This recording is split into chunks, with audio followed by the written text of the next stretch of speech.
गांव रामपुर में पानी की भारी किल्लत थी। हर रोज सुबह महिलाएं और बच्चे घड़ों को लेकर कई किलोमीटर दूर नदी से पानी भरकर लाते। कई बार पानी खत्म हो जाता तो लोग प्यासे ही रह जाते। किसानों की फसलें सूख रही थीं, जानवर मर रहे थे और गांव के लोग बेबस होकर भगवान से बारिश की दुआ करते थे।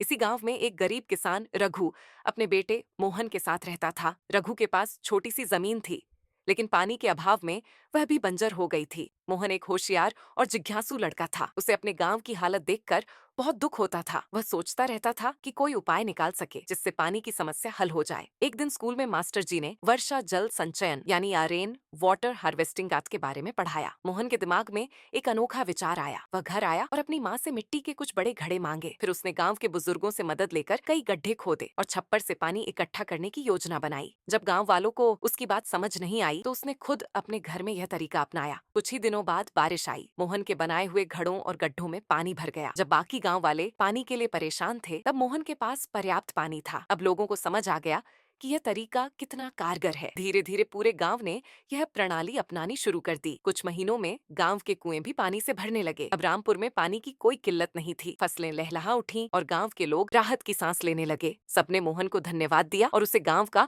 छोटा वैज्ञानिक कहने लगे। मोहन की मेहनत और सोच ने पूरे गांव की तकदीर बदल दी। ये साबित हो गया कि अगर इंसान ठान ले तो बूंद बूंद से भी सागर भरा जा सकता है।